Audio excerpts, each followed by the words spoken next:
following program was provided by an independent producer solely responsible for its content. The opinions expressed do not necessarily represent the views of this station, its staff, board of directors, or underwriters.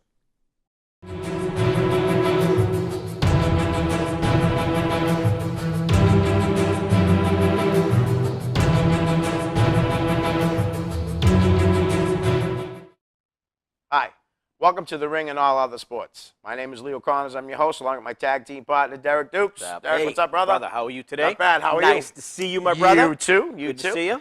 We got a lot to talk about. Derek, what do we have in our new segment? What kind of cigar do we have today? Well, what segment do we have is the cigar Hooch segment. bags. That's right. Hello. Say hello to my hooch bags, brother. Hello, hooch bags. All right, so today's cigar is going to be... Juan Lopez like that one, too? Yes, he does, by the way. Either one? So this is a Camacho. Nice smoke. Really medium to mild. It's pretty good. Honduras, of course. Great smoke. Just want to say hello to all my hooch bags out there. Queen Bee, Pap, all my people. Tasha Campbell, love you. And smoke Camacho. And if you are in the Nashua area, which you're the only one watching this because you're in the Nashua area, go down to Castro's back room. Go see Eric. Any 4 locations. Nice. Camacho makes me think of Hector Macho Camacho. That's right. Just being we're on boxing real quick on that. Did you see the trailer for Roberto Duran? Yes. That movie looks pretty good, man. If that's a shoot movie, man. Oh, it is. I mean, look, I'm it's getting a true goosebumps. story, man. That's a shoot movie. That's going to be unbelievable. Oh, yeah. He was a great boxer. I was huge into boxing back in the day. You know, not so much anymore, but he was one of the guys that I fell in love with early. You know, Roberto Duran, Camacho, Sugar Ray Leonard. Loved Leonard until he fought Hagler. Yeah, exactly. And then I hated him because he beat Hagler, even though we can talk about that another day. I still think Hagler gave him the first 4 rounds thinking he was going to get tired and be able to beat him up. Right. But, he screwed himself in that fight. Yes, he did. But listen, we're going to get into Monday Night Raw. Last night, actually, we're shooting tonight on Tuesday because our producer Dick's going on vacation this week. And so we shot last Tuesday, we're shooting this Tuesday, and then next week we'll be back on Thursday. That's correct. So, Derek, Raw was unbelievable last night, and not in a good way. I really didn't think it was as good, especially hasn't been as good as the last 2 weeks. Well, I don't know. I thought last week's show was like really kind of bland. Yeah. Well, after the first one with the new brand split, that was an incredible show. That was great. Yep. It's kind of hard to keep up with that. You know what I mean? Yeah. But, yeah, I wasn't too keen on last night's show either. It's the writing. I don't know where the hell the writing's going, man. And is Jimmy Jacobs being a part of this or what? Seriously? No, honestly, I'm just, you know what I mean? Right. Because, I mean, I know he's got a great mind for the business. Right. You know? Right. And obviously we haven't heard anything about him, being a part of all this. I know he was hired to do it, but I haven't heard anything of him, this is what he's doing or who he's working with. Is he on Raw? Is he on SmackDown? Is he on NXT? Where is he? Right. Well, if anybody knows, let us know. We know that Road Dogg is writing. Yes, for SmackDown, for right? SmackDown, for SmackDown, okay. All right, well, so listen, we're going to jump right into Monday Night Raw. The show opened up with Seth Rollins outside the arena looking for the Demon King, which is funny because every time they said it, and I've seen people on Facebook saying the same thing, is it sounded like Demon Kane, and I'm like, it's like, but the Demon King, Finn Balor. Yes. Inside the arena, Rusev and Lana are in the ring complaining about the unfairness of Roman Reigns getting a title shot without having to earn it. Already, yes. Right. And they threaten to hold Raw hostage. It's kind of funny. I love Rusev's accent. It's just comical. Right. You know what I mean? Mick Foley comes out to tell him to pound sand. And he ends up telling Mick Foley that he sucks as a GM and all this. Stephanie comes out and takes Mick Foley's side. Reigns comes out and insults Rusev and Lana some more. And Foley declares the title match will still happen at SummerSlam, but tonight they fight for Lana's honor. Oh, boy. Yes. So next up, though, we had Sami Zayn as he defeated Sheamus. Cesaro came out on commentary. Again? Again. Yeah. Getting old, man. Yeah. And they threatened, Cesaro threatened to come onto the ring apron, and Sheamus obviously took a swing at him, was a little distracted, and Zayn hit the hell of a kick, the Yakuza kick. We say it every week. I'm so sick of the name of that thing for the 1, 2, 3. Right. Sheamus, he's still, back when he first came up and he got the first title and all that, his first world championship and all that, he was doing really good. He really was, and I kind of liked him. Right. But in the last couple of years, man, since he's been hurt a few times, he's never got that edge coming back. You know what I mean? He's never been able to reach that level again. Well, when's the last time he won a real match? Yeah, or on an cleanly, right? At least, you know what I mean. Right. Even a heel clean, right? Win, it's pretty sad. But backstage, Sheamus and Cesaro got in each other's faces, and Foley announced he was putting them in a best-of-7 series. Starting at SummerSlam. Oh, I should stop that. Yeah, I mean, one thing is it's nice you'll get to see 7 matches with Cesaro, but the sad part is you'll have to see 7 matches with Sheamus, too. Hopefully Cesaro will win them in 4 straight. Back in the day, speaking of best of 7, the NWA. Yes. And, of course, the best of 7 was always for a title. Yes. Wasn't it Booker T and Benoit had one? Was that who it was? Booker T and Benoit had one. And there was another one.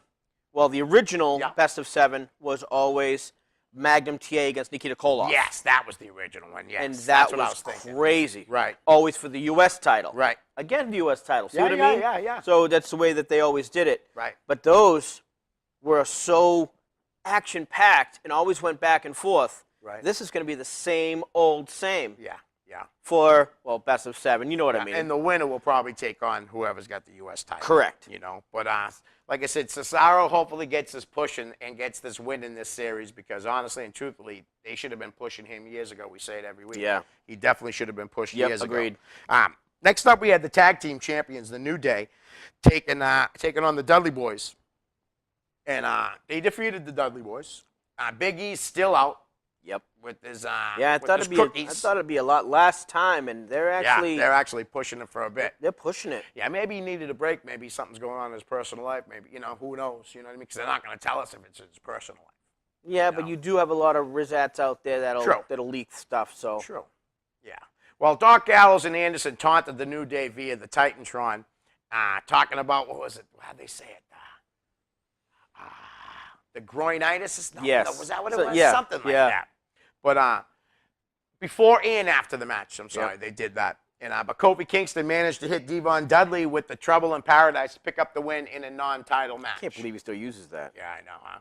Kofi, though, he's incredible. He really is. Hometown boy. Hometown boy. We're going to talk about our hometown boy later on. We are. And unfortunately, not in a great light. No, because, no, it's not at all. But next up, we had Nia Jax against another jobber. This one named Rachel Levy. And again, though, these jobbers, they're like half the size of these monsters they're putting them in the ring with. It's not right. Put them into work. Yes. Put them in against someone who can work and let them prove to themselves that there's no way they should be already up there. Right.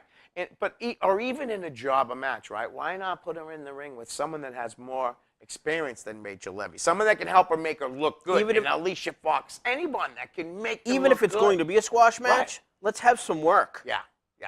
I want to see some moves. I want to see a drop toe hold. I want to see a real headlock off the ropes, up, down, schoolboy, something. Instead, boom, boom, 1, 2, 3. Yeah, throws her out of the ring and all. It's crazy, man.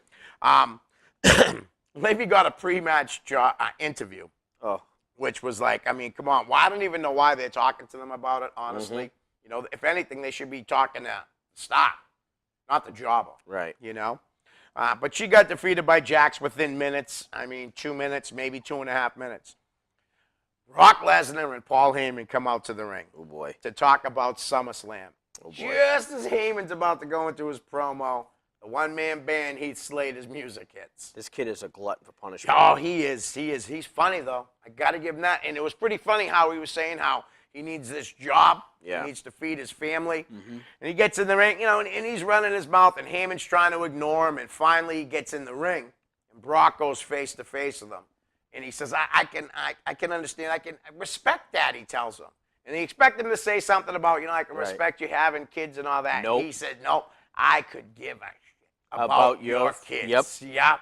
And next thing you know, man, Lesnar's all over him, It was just like, what was it, 3 years ago that happened? Yeah. I think it was 3 years ago when all three of them actually, when Drew, Jinder Mahal, they were in the ring, and Lesnar come out and clean house. Yes. Was that a couple years ago? Yeah, about 3 years ago. Gee, let's start over with just one guy. Yeah. Talk about writing. Right. Well, Slater said, like I said, he needs to defeat Brock to earn a WWE contract. Correct. Right. Lesnar destroyed him with the F5, and him and Brock and Heyman continue to do their little spiel. Yep. And then they go to commercial break. Next up, we got Big Cass defeating Kevin Owens. Mm-hmm. Chris Jericho was causing problems on the outside throughout the whole match. You better watch out for it. Remember the little promo they did with the announcer? Yep. I think his name's Tom, but you wouldn't know it because every single time they said his name, they said something different. Did you see that? Yeah. It was like William and whatever. Yeah. I don't know the exact names they use right now, guys, but it was funny. Because every time they said his name, they used a different name. And finally, things broke down, and Jericho got involved, beating on Cass and drawing the disqualification. I'm sorry about that, but yes, it was by DQ. DQ. Yep. Big Cass, though, still looks good in that ring. Honestly, he really does. He's an animal. Yeah, on the mic, he needs a lot of work. He's getting better. Yes, he is. Yes, he is. But you can still see that he's not 100% confident yet, though. Right. Like Enzo. Enzo, forget it. Like so much confidence on that mic. But it's weird, though, because I did see more confidence in Big Cass when Enzo was hurt on the mic. I really did. I don't see it. He looks like he is getting better, but it looks like he's losing that confidence that he had 7-8 weeks ago. Right. You know what I mean? On the microphone. But so this is going to set up for a big match. Now, they're going to be taking each other on at SummerSlam. Have they announced that yet? If not, they must be. I mean, it's going to happen. Well, it's a Raw thing, so it had to. Yeah, right. It's got to be on SummerSlam. It's going to be a big tag team match, I would imagine. Yeah, if they haven't announced it yet, they will. SummerSlam Sunday? Yes. It is. Oh, then they probably already announced it, and I just missed it. Right. Next up, we had a reunion of sort. Oh, yeah. With Darren Young and Titus O'Neil, the primetime players. Terrible. With Mr. Bob Backlund. Terrible. Yeah. Well, during this one time and one time only primetime players reunion, Darren Young he hits Titus O'Neil on the apron. Accidentally. Yeah. And in response, O'Neil hit Young with the Clash of the Titus, allowing the Shining Stars to get the win, to get the pin. But you know something? This is their first win in a long time, right? The Shining Stars haven't won in weeks. Every time they wrestle, they lose. Have they even won one? I think they just won one. This one last night. Yeah, but have they won one? Before that, they might have won one. But, I mean, most of the matches I've seen them in, they weren't winning. I even think they lost to the Golden Truth. No. No, they did beat the Golden Truth? I think they beat the Golden Truth. So they won a few times. Not too many times, that's for sure. Not even a handful. Next up, though, we had Jinder Mahal. Oh, my God, he's back again? Yes, taking on Neville, and Neville gets the win. But this was the first real televised match for Mahal since returning to the WWE. Because the other one, well, he wasn't a match. He just got in the ring. I thought it was a match, but I guess not. It's telling me here that it wasn't a match. So, but I never won the short match with the Red Arrow, which is still, to me, one of the best moves in wrestling. Yep. Really. I mean, that kid has got so much athleticism. It's amazing. It's a great talent. He really is. Great talent. I wouldn't mind seeing him in that Cruiserweight tournament because, he ain't. There's no way he weighs more than 205. Well, considering they're bringing, the Cruiserweight division over to Raw. So it should be good, So it's going to be unbelievable. Yeah, that should be real. So then you'll have people like Neville. Right. And, I mean, even if the littler guys, excuse the terminology. Kalisto. If these guys want to go over to that side and have a few singles matches with some of the best in the world, it's going to be a great show. Yes, absolutely. I agree. Next up, they had Seth Rollins still not being able to find the Demon King, and he's backstage looking. So Mick Foley recommends that he comes to the ring and calls him out.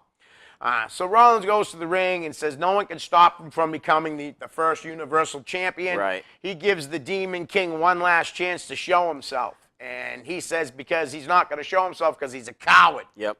And sure enough, the music hits, the lights go out, and here comes the Demon King, Finn Balor, all dressed in his face, his body paint, war paint, the Demon King paint, whatever you want to call it.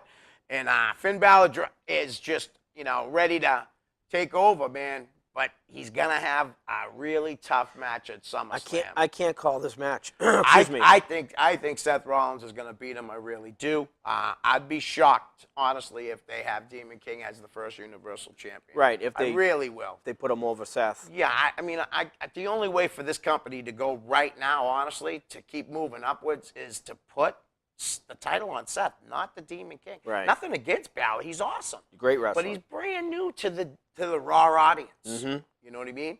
And the size difference, but I said this last week, the size difference between Rollins and Finn Balor is huge. Finn is not a world champion. You know what I'm saying? He's not a heavyweight. Right, yeah, exactly. No, he's not. He's got to be at least 30 pounds, at least 30 pounds lighter than you Seth. saw him in there against Reigns. Yeah. He looked like a little kid. Yeah. Oh, yeah. You know, you put him in there, like, even for instance, look how he looked against Joe. Right. Yeah. Joe was just monstrous compared to him. Yeah.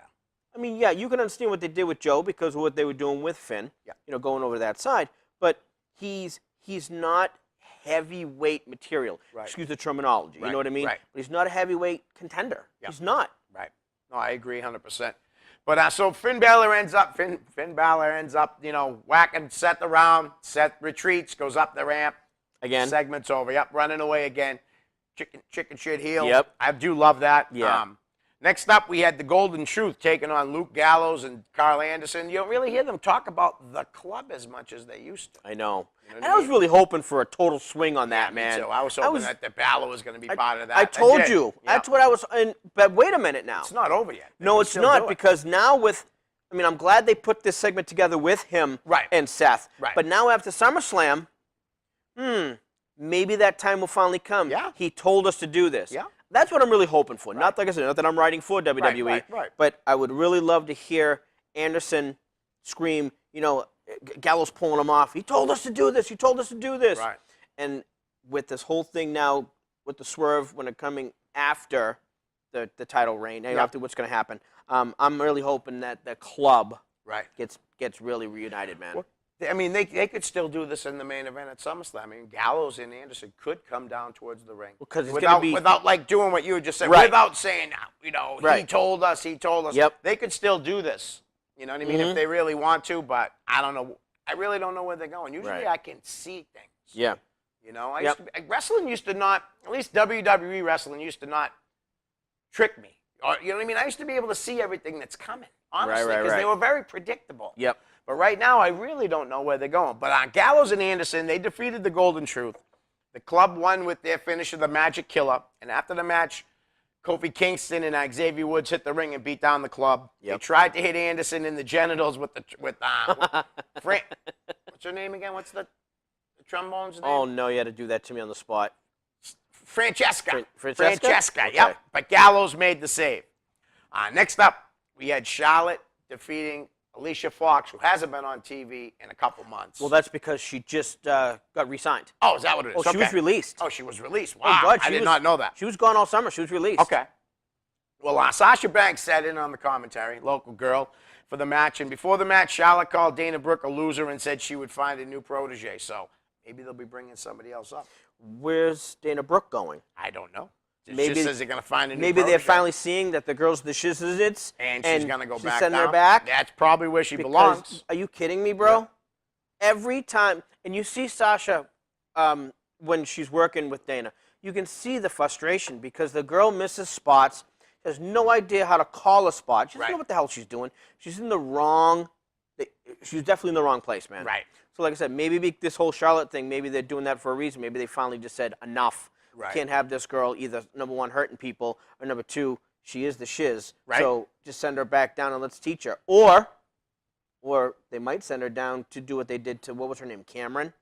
Oh, yeah. You can't. Yeah, to get a little more seasoning. Yeah, but look what happened to Cameron. Brother, She was way worse, though, than well, Dana oh, that's Brooke. what I'm saying. Way I mean, you worse. can grab a horse and bring him to the water. Yeah. You Can't make him can't drink it, can't tell him to drink it. Right. So I'm really hoping that they just totally either send her down there or just.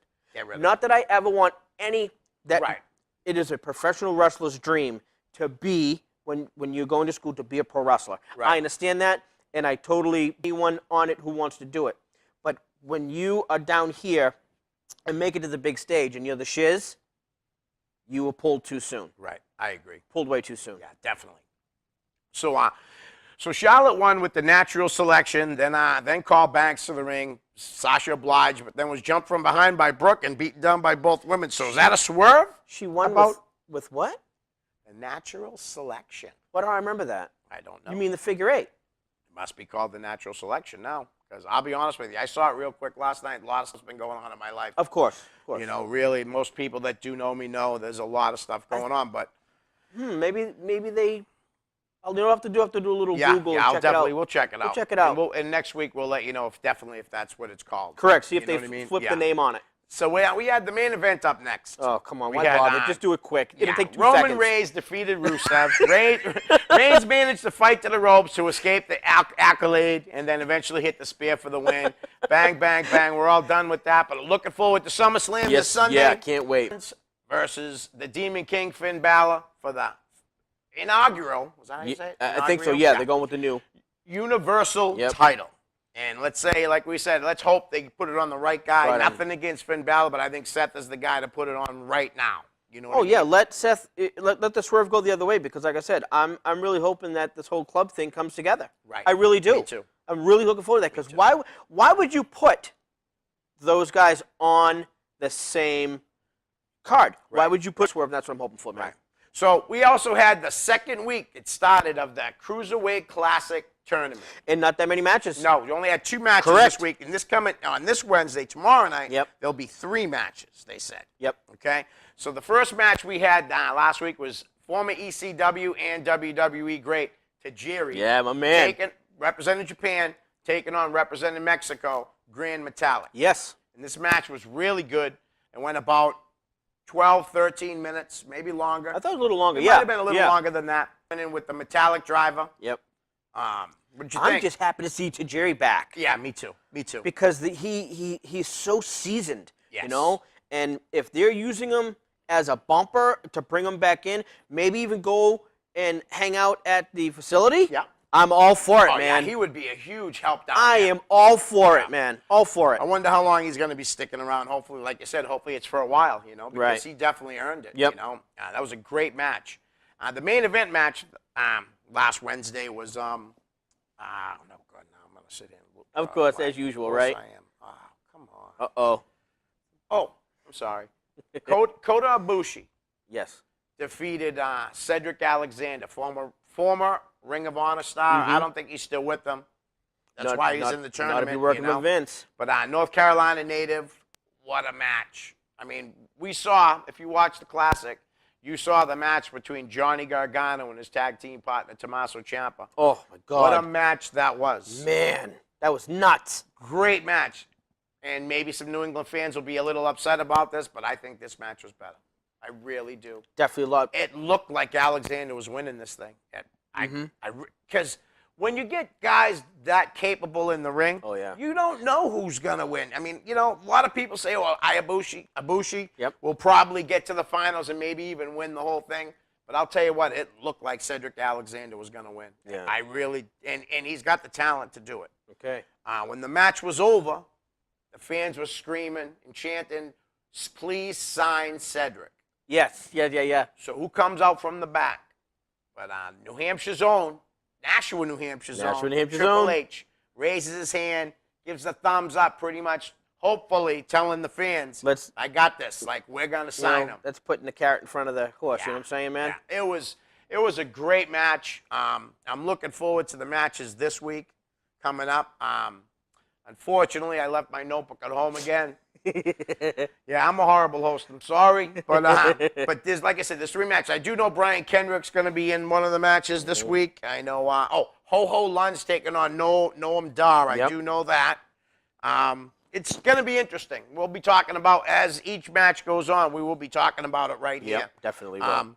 I didn't catch SmackDown last week. Did you? No. No. We can look it up. You know what I mean? Seriously, and you know what I mean? Well, if not, I think we definitely have something to talk about tonight. Oh, well, there's a lot. There's you know. Yeah. Well, you want to get into that first, then? You know what? I'm really thinking that because of what has been going on in the world of professional wrestling, I'm thinking that why don't we put SmackDown on a back burner? And if you'll excuse me, yes. Let me take this off in respect.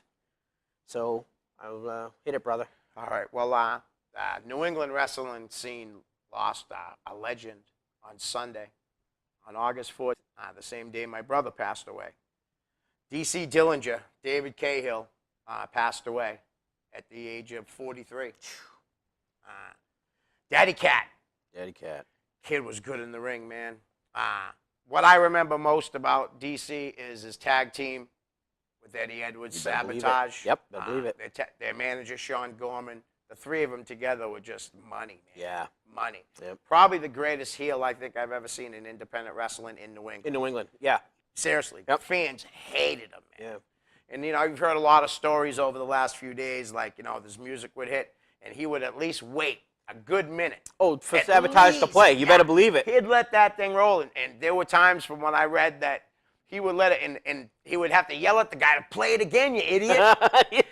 He definitely wasn't one to shy away from telling people how he felt. Whether it was a shoot or a work. Yeah, and if he liked you, he liked you. And if he didn't like you, he didn't like you. Oh, he'd tell you. Yeah, he would. You know what I mean? And guaranteed you probably wouldn't stand around him too long if he didn't like you. Nope, not at all. I'll tell you, he's 6'5", big man, tough dude, and I know a lot of people in this New England wrestling area are very sad. And George Carroll, who was talking earlier off here, Slick, Sean Gorman, Eddie Edwards, Damon. Adam. Adam, Barzaro. And if I missed anybody, believe me, I could go on and on and on. We could sit here for 30 more minutes and say name after name. Especially all the people. I just know for a fact that those guys, are really struggling with this, trying to wrap their head around it. And also an original Walters guy. Yes, another one. Yep, absolutely. He was there before a lot of the guys, too.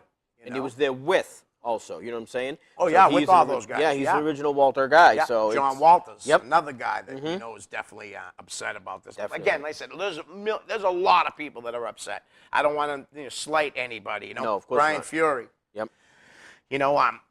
DC was probably the most decorated wrestler in New England Championship wrestling history. He was a Triple Crown winner, NECW heavyweight champion, and a record-setting 6-time tag team champion, holding the title with 4 different partners. Yeah. Jason Blade, Eddie Edwards, Brian Fury, and Nick Fahrenheit, who I haven't seen in a long time. Yeah.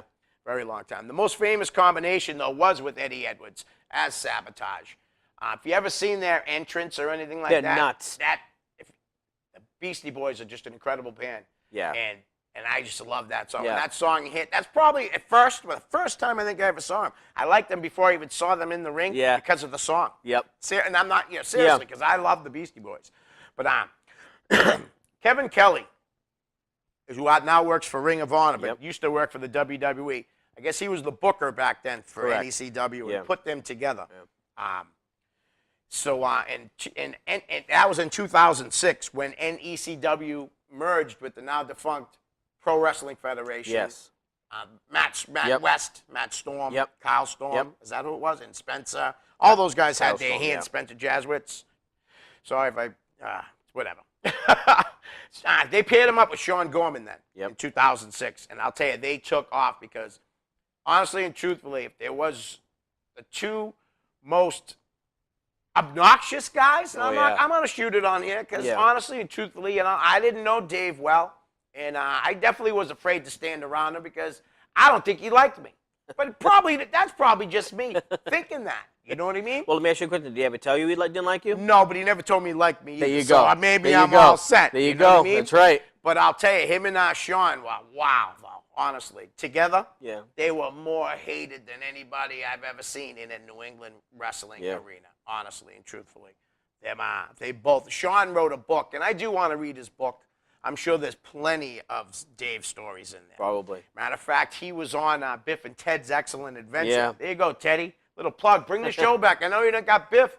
How about grabbing somebody else and do your podcast? Who else, brother?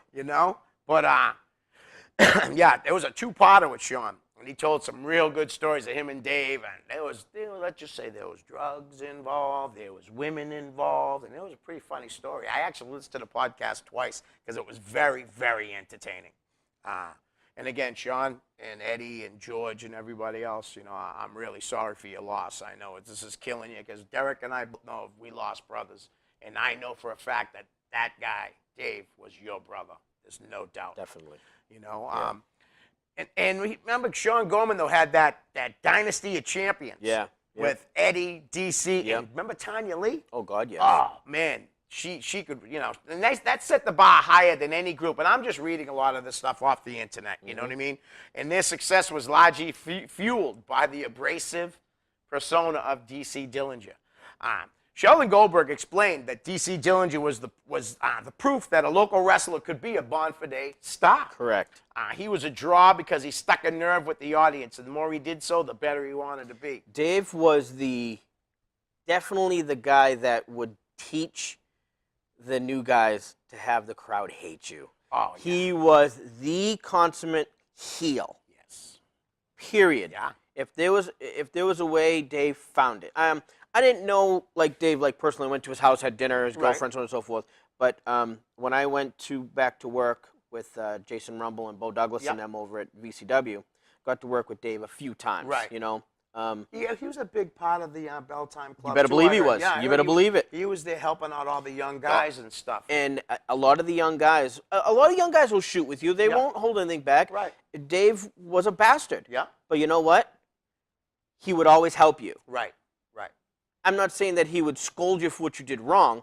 He would tell you, show you, and then help you. Right. That's the kind of guy he was. And of course, after the shows, we'd hang out at the Bell Time and have some burgers and a few beers and stuff, and just sitting around him and listening to the stories. Wagner would show up, and, with Jason Rumble already there, and there's your Bo Douglas is already there, so you start talking stories. But I remember Dave as the person he was. Like I said, he was definitely a bastard. Right. But you know what? He was a bastard, but he would also help anyone. Right. When it came to the wrestling business, that's awesome. Forget about That's it. awesome.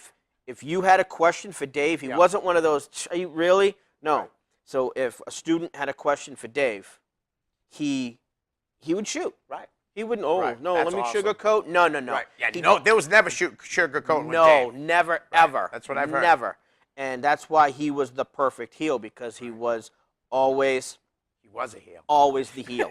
That's real right. life. But the best part, like I said, and I will say this forever and ever, because I've seen Dave at the school a few times working with the kids. Right. Kids, I apologize. No, you know what I that's mean all by right. that. You know some of them are kids. Some of them are young kids, yeah. Kids. In the wrestling business, they're kids. Correct, You can yeah. be 30 years old. If you're just starting in the business, you're a kid. You're a kid, that's You're a kid right. Because you're learning everything. And it's the fact of that he would help. And he would awesome. always help, and he would show you. And then he'd show you a drill and want you to copy the drill. Right. And maybe you could add something to the drill he would ask you to. And you'd add something to the drill, and he'd like it, and you'd go with it. Right. Just great guy, and salud. Take care, Dave. Absolutely. You brought him up too. I'm sorry. Bo Douglas, Pat Dillon, those guys, are hurting too. They're hurting bad. And again, like I said, there's a lot of guys. Sheldon, there's a lot of people hurting right now. I didn't know Dave personally at all. Like I said, I was kind of scared to be around him because I knew how he was, and I seen him somewhere. I wasn't going over there to stand around him. Right. I really wasn't. I'm not gonna lie to you. I might be from Lowell, but I ain't stupid either. No, Dave. Dumb, not stupid, right? Yeah. Right. Dave was from Danvers? I think Danvers. I'm not mistaken. I think it's Danvers. Like if I I'm said- wrong, guys, I'm sorry. Please let us know. And I apologize too. Like I said, I didn't know Dave personally, as in Right. to go to Like his a lot, house and yeah, have yeah. dinner and stuff like that. I knew him from the wrestling business and hanging out after the shows and talking to him and stuff like that. So he was from what even when I saw, he was a bastard. Right. But you know what? He was an honest bastard. That's the best part about it. See, you're being honest. You know what I Right. mean? And it's not like when you're saying that, you're not putting him down. No. Because he really was a heel in real life. Yes, he was. You know what I mean? George and all them will tell you that. and he would have shot. Oh, he'll tell you that. Oh, Would man. have been nice to have him on the show. I know it's sad to say that now, but I would have never asked him because he'd come on the end, Oh yeah. And let me have it. And he would just shoot. Yeah, he would. Definitely would. He would. But I definitely would love to do a show later on down the line. George, I'd love to have you on so you can tell us a whole bunch of DC Dillinger stories. Yes. So we can get the legend out even more and, tell his story. Unfortunately, he's passed, but it'd be nice to have you on, you know what I mean, to talk about Dave I think so, too. and Eddie and tell us all these wonderful things about him because the world needs to know that he wasn't just a heel in real life and that he had real friends and he had a real heart. That's right. Because I know how close you guys were. You guys were inseparable. I'd see all your posts, George, and Dave's in almost all your pictures. You know what I mean? Yeah. It's just, And I've actually, when he passed, I did go to George's and I looked at all his pictures and, you know, and I felt bad, you know, because I know what he's going through, and you know what he's going through, you know. Yes, we do. I've had a hard couple weeks, you know, with my brother passing away a year ago, 2 days ago. Speaking of that, that's right. Man. Thanks. No, Thank you. I mean, I think you were before my brother. Yeah. Your brother was before mine. We dedicated the very first show that we did to my brother John. That's correct. This past Sunday on the 14th. We celebrated his life at a party. 1 year, baby. 1 year at his house up in Goshen, New Hampshire, and we had a blast. And you know, I'm also going through a tragedy too with Maria's daughter just passing away. Yes. On Sunday. So now we have 2 anniversaries on the same day. Which is horrible, horrendous. You know, Isaiah, I love you, man. I'll always be there for you no matter what. I know you know that. Shoot. You know, telling him that his mom passed away last night was probably the hardest thing I've ever done in my life. Period. You know? Yeah. So I shouldn't even say it because now DC passed away in the sense there's 3 anniversaries. And, you know, I've been reading on Facebook and people that I've actually were at the party was telling me that people that they knew in their life were passing away. Wow. Huh? On Sunday. It's like. Unbelievable. Yeah. Yeah, I think August 14th is God's wow. His recruiting day. Is that his recruiting day? It's got to be. Man. Is that a waiting? To me, is that a waiting room where we sat and just push buttons to take people away? You know? Yeah, it's sad. But I'm back to DC. You know, Dillinger told friends many times that his greatest match was the steel cage match, main event for the NECW Triple Crown Championship in Quincy, Mass. Against Straight Edge Brian Fury.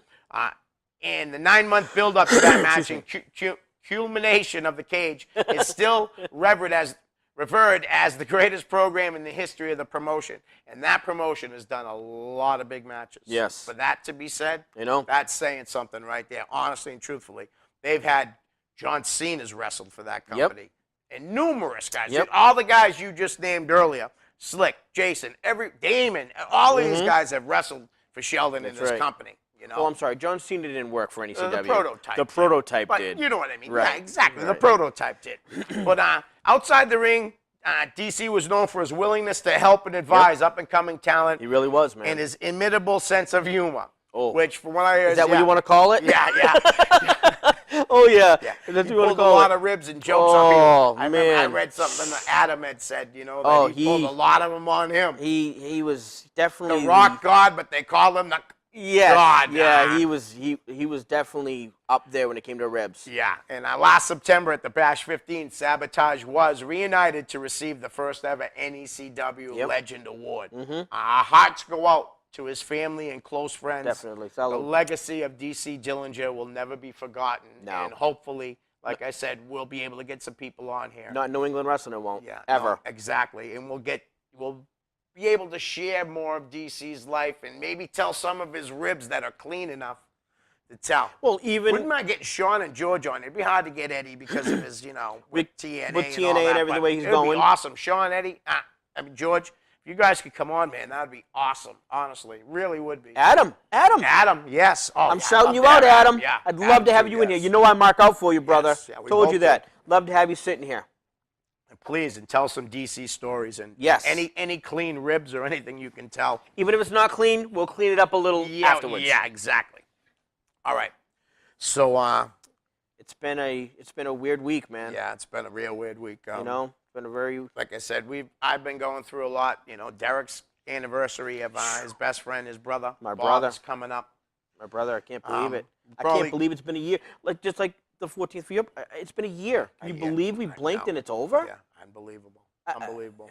And like I said to you, and I'll shoot that I have a story about your brother. Yeah. I do. Go ahead. Let's hear it. You know, I go to his house one night, and I was dating a friend of, help me out here. Oh, Danielle, Dottie. I was actually, she and her new husband were at the party. Oh, see, not on. Forget about it. So that's all right. We were going to some concert. Yeah. Idea because she already had the tickets, so on and so forth.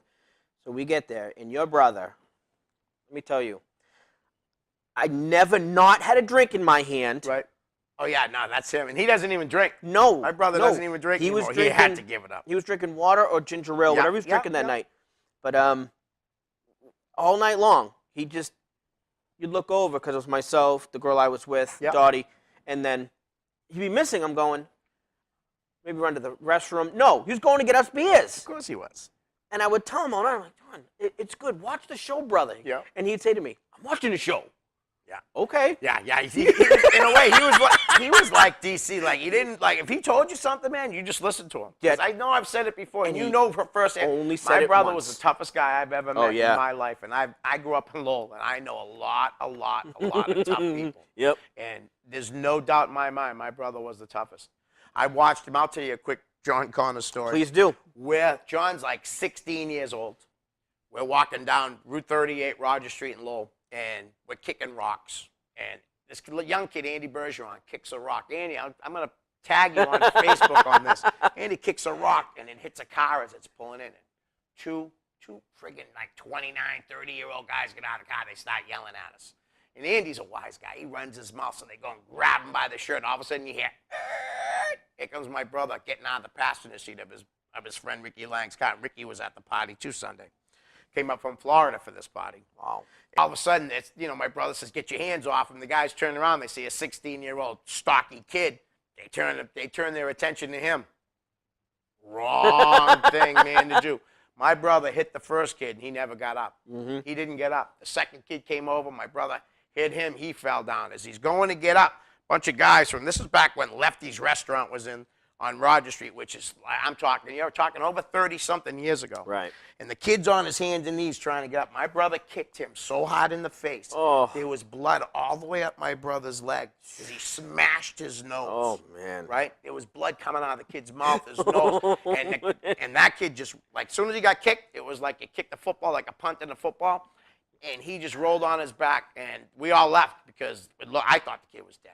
I'm not, you know what I mean? Yeah. I really did. He kicked them so hard, and we all took off. And no cops, no nothing, nobody, that was our neighborhood. Well, that was back in the, we didn't. Right. You didn't call the cops. You didn't call the cop back in the day. Yeah. You either lost or you won. Right. And here's another quick story about my brother. This is back when Capitol. We don't have to have quick stories, brother. Right. Hell no. This is back when Capitol Warehouse store was there, okay? Right on Route 38. John and Dottie, they're young. John's maybe 21, 22. Dottie's my age, you know what I mean? They're walking into Capitals, and some kid in the car decides he's going to say something stupid to his girlfriend at the time, his future wife. That's right. 3 or 4 kids in the car. My brother turns, sees there's 3 or 4 kids in the car, tells her to go in the store. He turns around, goes to his car, gets his baseball bat, and proceeds to smash the car. Every window, the whole car, and they never got out of the car. Mm-hmm. They sat in the car. My brother got arrested that night. But you know something? I guarantee you those kids remembered my brother's face and said, never again. If I see this guy, I ain't saying nothing to him or his wife. He was a straight shooter, though. He was a total straight shooter. He was. The neighborhood I grew up in, they all knew him. My brother was he was my brother. Right. But if he saw anybody having issues from my neighborhood, he was always there for them. Right.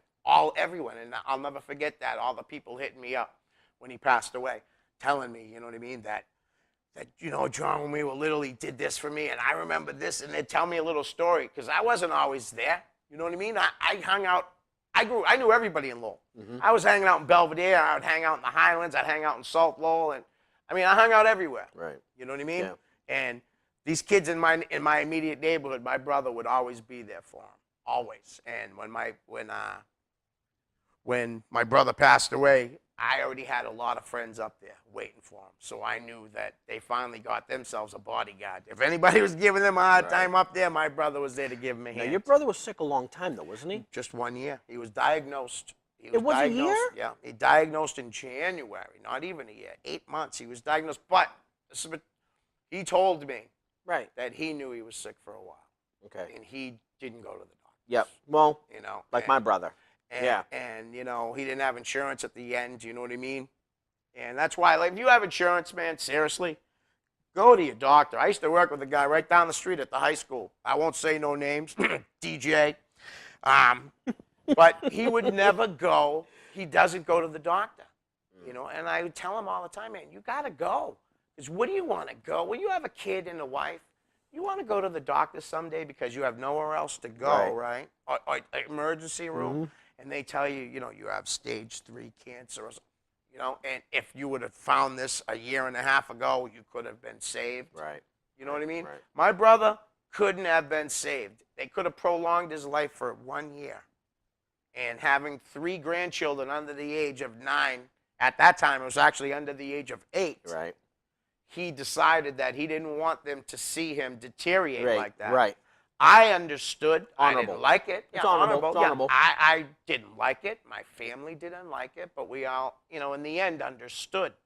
I would feel the same way having a 9-year-old grandson. Yeah. If I didn't have a 9-year-old grandson and Sarah's 14 and all that, I probably would want to do the radiate and all that because they're already old enough. You know what I mean? Yeah. So, like, their lasting memory would not be at the end, like a little kid will. Mm-hmm. You know what I'm saying? Of course. Like with Jaizé, Maria took him to see his mom on Friday and Saturday this past weekend. And he, was there. He saw her hooked up to the machines and stuff. But the one way for us to not have that be his lasting memory is I told his father, and I told him, we got to get all these pictures that we have of Jessica. Right. We got to throw them in frames. That's right. We got to surround both our homes with these pictures. Yeah. So if he's always seeing those, that lasting memory of her being in the hospital is not going to be first. Right. It'll be there. Of course. It'll be there. Of course. Because he's always going to remember he got to say goodbye to his mom because he got to go there. I mean, at least he had a chance to. Yes, and he held her hand. Yes. And it broke my heart that I wasn't able to be there for him. I mean, this all happened on Thursday, and then Friday, the 3 of us, me, Maria, and Dave, were supposed to go to a concert. Dave Cleary, we were supposed to go to see Shinedown together. Well, obviously, Maria can't go. Nope. We had already spent, like all the money on the tickets. Dave, I couldn't make him go by himself. Maria said, go do that. I'll do this. You know what I mean? And then Saturday morning, I worked. Yep. That's one of another reason why I didn't go with Maria, because I had to work Saturday too. Right. And so Jaizé went Friday night, and I was at the concert, and I got the text, from Maria with the picture, and it just broke my heart. Yeah. I was doing some serious drinking Friday night, which I'm not a huge drinker, but I'll tell you, I did a lot of drinking Friday.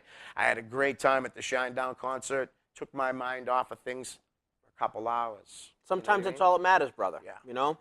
And it's just been, like I said, it's just been a tough couple weeks even like I said, we found out about Jessica last Thursday, but just knowing that the anniversary of my brother was coming up, and I go home from work, I'm home alone. Yep. And I play music, and then I sit there and I'll get sad. Yep. Cry maybe sometimes, or just whatever, and now with Jessica gone too, my focus is on helping Jaizé, of course, and helping Maria, and helping Jaizé's father, David. Who has hugely stepped up. Stepped up the last 2 years when Jessica was battling her addiction. David had taken over when we took Jai. Big props to him. And David, man, you've been doing fantastic. I love you. Big props, brother. You told me on Sunday night that you loved me, and I'll tell you, I love you too. I told you that, and I'll be there for you, Jaizé and Maria, and everybody else that needs me. I got a very strong and supportive family. Oh, yes. Yeah. And like I said, we get through things like this together. You don't get through this alone. You don't. Well, you can't. No, you can't. It's not. Can't. No, that's how you self-destruct. Right. It is. Right. And with having Nicole at home, I've been helping out with that, like I always do, anyways. But Maria's got so much on her plate. Nicole, she doesn't comprehend things. So when she sees us crying, though. Right. She cries. Right. And you ask her why? I don't know, because you're crying. You know what I mean? She doesn't understand. But she feels the emotion. Yeah, but she totally feels the emotion. Yeah. If she saw you crying, she'd cry. Right. Because that's what she knows. That's how she feels things. Right. By what she sees and things like that. But, it's been a tough couple weeks, but we'll get through it. You know, and I know you're going to have the next tough couple of weeks because it's coming right up on your anniversary. Yeah, the 24th, brother. Yeah. Which is the day before we do our show. Yeah. So it's I'm going to and of course Wednesday. Why I can't do the show on Wednesdays anyways because it's my long day at work. Right. I understand that. And I think that Wednesday what I'm going to do is, which I think I told you a long time ago. My brother, I was holding his hand, of course, when all this was going on when he was in the bed, and another friend of ours, Paul Fournier, finally showed up. Okay. and Paul was in the room, and it was like 4:15 when Paul showed up. So I'm holding my brother's hand. I'm telling him to let go. Just go. Go with the Lord. Go. And, of course, I'm going to say it. My brother, at 4:20, wow, let go. Wow. No 4:20. Right. 4:20. Big fan. He was a big fan of that. Yes, and you know, like I am too. Sorry, Ma. And the thing is that, and you know me personally for a long time. I smoke cigars. Yep. A few bourbons here and there, but a few beers. A few, of course. But you know, I'm not into marijuana at all. You're not into the cannabis. But I'm a huge advocate for it. Yes. Oh, absolutely. You better believe I am. Because what you see it does to people who are sick. Helps so many people. And what they do. Listen, that other BS, the stuff you put up your nose and you know what? Bull. The hell with all that stuff, That's right. man. That's right. That is a real drug that kills people. That's right. You know what marijuana does? It calms the nerves. It makes sick people, patients, cancer patients feel better. I don't give a rat's ass what anyone says. Right. It comes from the ground. It's a natural herb. And you smoke it. You know what? Twice when they told me I was going to die, I should say. Yeah. The first time in '98, and then the second time in, I believe it was '08, almost 10 years later. I'm telling you that it's a totally different thing. I don't smoke it. I'm not into it. Right. But I am a huge advocate for it, and I will fight. If anyone asks me to fight for it, like I want to make it legal, where do I sign? Right. I'm all about it, man. Me too. And I say to this day, and I don't give a rat's ass who's listening or who's watching, if my brother would have kept smoking, he'd be here with us on this show. I'm telling you. But he met a hoity-toity girl. I'm shooting. I don't even care right now. I don't even care. I'm shooting. Met a hoity-toity girl, and he stopped smoking, and this and that. And you know what? No, man. I'm telling you right now, I know my brother. I remember even as a little kid watching him smoke. Right. Because, you know, he had, you know, a couple years, 4 or 5 years on me. Right. But still, it's the fact of that if he kept smoking, my opinion. Yeah, he'd still be here. He'd still be here. Right. He'd be hanging out with us right now. Right. Because that's what I believe. But, you know, also what didn't help is that when he got sick and went to the hospital by himself, and a doctor was like, whoa, you know, we need to do this and this. Well, of course, because of doctor-client privilege, my brother said, don't tell anybody. So we'd be sitting there watching our pay-per-view at my house, and I could hear this crazy breathing, or just hear this noises. I'm like, what the? I don't know, maybe the dog. Right. No, that was my brother's breathing. Wow. And I never put two and two together. And, of course, like you even said before, we've talked about this. You don't put two and two together. No, you don't you go. You don't. Well, you don't go, wait a minute. Why are you asking me to bring the laundry downstairs? Right. Why are you? Because he needs help. Exactly. Yeah. But you don't see that. I know. It's my brother. Absolutely. Of course I'm going to help you. Yeah, of course. Hey, can you help me get this into the garage? Yeah. Never asked me before. You know what? Of course. Right. Of course. We're going to drink a beer doing it? All right, let's go. Yeah. Oh, no, you're going to have Jack? All right, pour me a bourbon. Let's do this. Right. Or whatever we're doing there. We're going to sit out in the yard and smoke a cigar. Can you help me do this? You just don't put two and two together. But and I thought your brother was sick a little longer. No, he was diagnosed in January. He probably, like I said, he was because he didn't tell anybody. He knew he was sick. He knew didn't he was even sick. go to the doctor. The doctor didn't tell him he was sick. Right. He knew he was sick. And then he found out in January. And less than 8 months later, he was taken from us. And, it's crazy. And he chose, like I told you before, he chose to not do any, chemo or any radiation, anything like that. So when he went he was in hospice for only 5 days. Wow. 5 days. And he was gone. I'll never forget the phone call from his son, Val. I'll never forget it, Of course. I knew the minute that I got the phone call from him that he was gone strictly because he always texted. We were texting all the time. Yep. So when the call came in, I knew. I just looked at Maria and said, he's gone. And she's like, don't say that. I'm like. You knew. Yeah. And just like, and then with Jessica, when Maria came home from work that Thursday, she told me, she said she's going to die. I said, don't say that. Just like she had told me. You always want to think positive no matter what happens. You want to think positive. Yeah, no matter which way it goes, you want to think positive about it. Yeah. You want to think positive. And in the good graces of the Lord, you want to look to the light. You want to look toward better things. Yes. And my brother actually we finally had a, choke hold him to have they had to go inside and pull out one of the tumors to see what it was. Okay. And he says, you know what, all right, I'll fight this. And he had one dose on a Tuesday. And I remember, right after work, I even kept texting his wife. How's he doing? Are they out yet? Okay. Oh, he's home? All right, I'll be there. I go right to his house, sat with him, and we were talking. He looked just like you and I are right now. Right. No, I feel great and this and that. So Wednesday, I want to, stop by and see him. And I called, and my wife's like, oh, he's not feeling well. I go, well, just let him know I called. Oh, he knows it's you because I'm answering his phone. Okay, just checking. By Friday, he was rushed to the hospital. Yeah, pneumonia and coughing up blood and everything. Finally got him. I got there Friday, right? I left work, got there. Got him happy and laughing again like I always do. Right. You know me, brother. Yeah, absolutely. It's got to be a good time going on. I make people laugh. I made him in the room laugh. Yep. Saturday, junk. Sunday, comatose. Monday, totally, until they pulled everything off to let him go. So I know.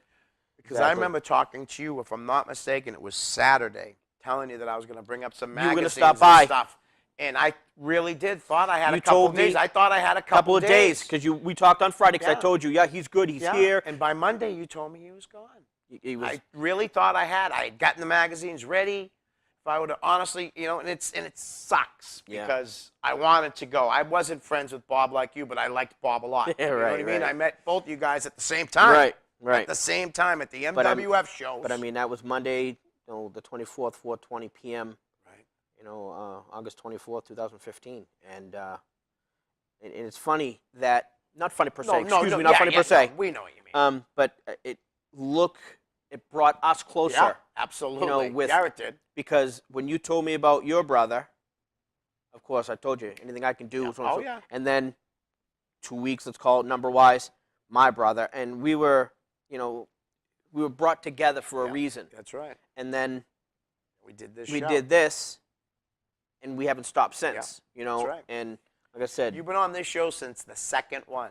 Because you were my second guest, remember? The first show I had Pat. Right. Because at first they told me I had Skype, and then that day I called, they said, oh, there's no Skype today, and I'm panicking. What? So I got a hold of Pat. Yep.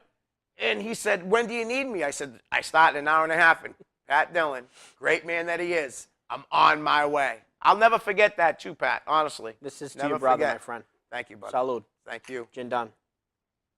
Guys, that's it for us here. From the ring and all other sports. Peace!